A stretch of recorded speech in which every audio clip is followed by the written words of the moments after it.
Alright, so I got my Taurus firearm back today, I believe. It says Taurus on it. And I wanted to kind of document this as I open it and kind of share some of the information that basically I went through with this. Now, my first return of this gun was, I returned it around like May 30th, 31st. And I got that back, I believe it was, I wrote down here, I got it back like June 20th. So it was like 3 weeks turnaround. This turnaround was actually about a week. And it was only at the Taurus factory for 3 days. So basically, I told them I had issue again, and I sent them this video I'm going to link right here, showing them exactly what's going on. And I got a response that they would alert me as soon as it gets back there and what they're going to do. And I never got any of that. The only thing I got was 3 days later, I got some weird email with a bunch of gibberish with like privacy policy stuff. They didn't really tell me if they did anything or what they did. Just that I got a FedEx alert that it was coming back after being there for 3 days. So I'm going to open this up. And before I do this, I want to kind of share a story that happened to me before with Taurus back in 2009, because I sometimes get a little bit nervous they're going to do it again to me. But basically, I had a Taurus 94, and that went back like 3 times, and then I got another one, and then another one. Basically, one of the times it went back, they're supposed to fix it. I didn't hear from them. Then I got it back, and it was not the same gun. It was the same make and model, but it was a different gun. Why that's important, why that matters to me, is here in Michigan, we have pistol registration. Whether you like it or you don't like it, that's how it is. And basically, if you're in possession of an unregistered pistol, it's more or less like a crime. Now, it's an easy fix. You just tell the sheriff's department and they fix it for you, you know.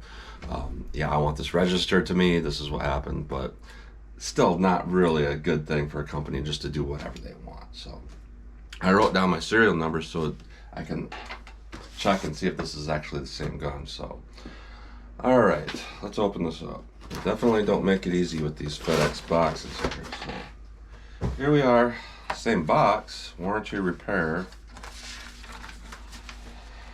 715, dear valued customer, your firearm has been repaired under our lifetime repair policy. Thank you for being a Taurus owner. Area of concern, cylinder, replaced existing. Cylinder stop, replaced existing. Cylinder stop spring, replaced existing. Hand, replaced existing. Side plate screw, replaced existing. Side plate screw, replaced existing. Yoke screw, assembly, replaced existing. Then they tested 12 rounds of Winchester 130 grain FMJ. Comments, replaced cylinder stop, plunger spring. So I'm just gonna make sure it's the same gun. Yeah, it's the same gun. I don't know what that is. Kind of red, rusty residue. So it's definitely been fired, not by me. My main concern was when I touched that, it would free spin. Just touching it that much, the trigger, it would free spin. Okay, now it's right. It's not free spinning. You can get it to spin, but it's not free spinning. You can feel pressure on there. So I'm gonna put a little pressure on here and rotate this. It's still doing it there. Just this tiniest amount of pressure. So I'm gonna test these 2 cylinders here, chambers. I got some dummy rounds I made. There's no primers in them, no powder in them. And a lot of people were making fun of me, saying that, well, why would you only put 2 rounds in the gun when you're causing it to happen? That never happens where you only have 2 rounds in a gun. Well, if you fired 4 of 6 rounds, the only thing that's really of any significant weight is the bullets. And after firing 6 rounds, it would do it. I guess they weren't thinking. So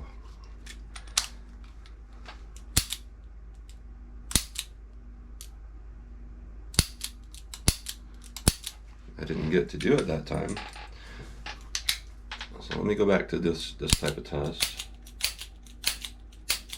Yeah, right there, it was doing that. See?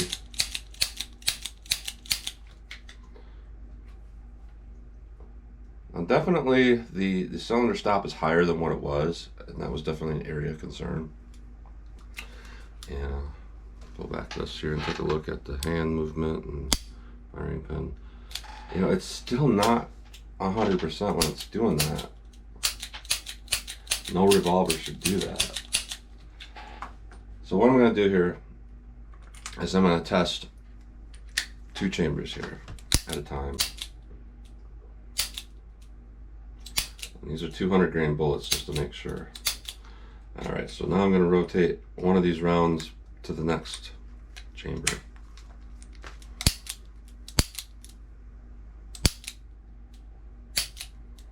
I got to do it that time.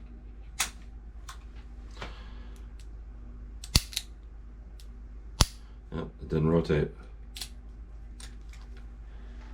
See, the weight of those remaining 2 bullets is enough that it's not wanting to rotate once it gets to this point. It did it that time just fine, but this is the issue I was having.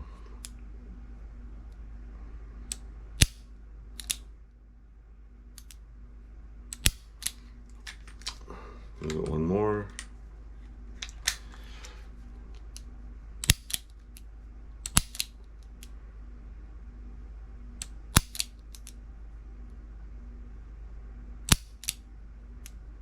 Nope, didn't rotate. It's not rotating.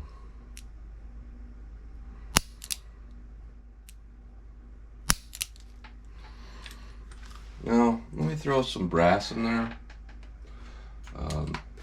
Maybe the extra weight will counteract those bullets. Not sure how well it will, but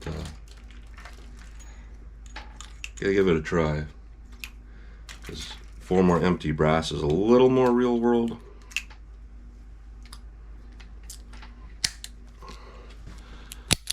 2, 3, 4. This is where we're getting to. Concern is this one.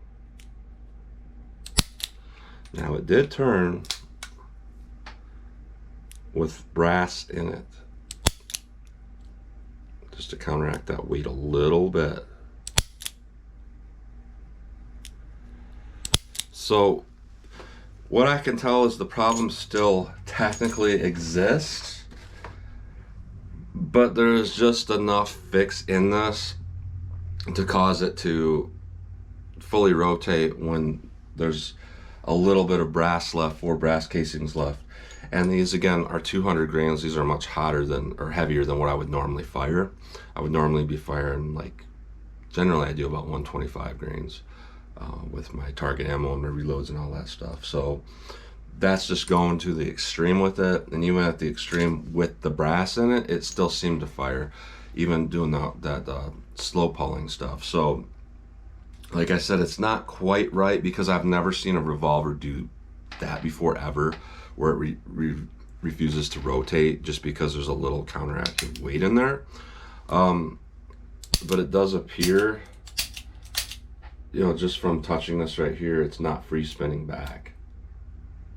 I mean, I can get the free spin back, but there's pressure on it, and it's where I'm actually pushing the trigger about that much.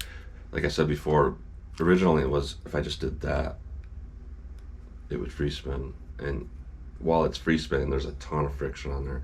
It wouldn't just free spin from me barely going like that like it would before. So they slightly fixed the issue, but we'll see in videos how it does.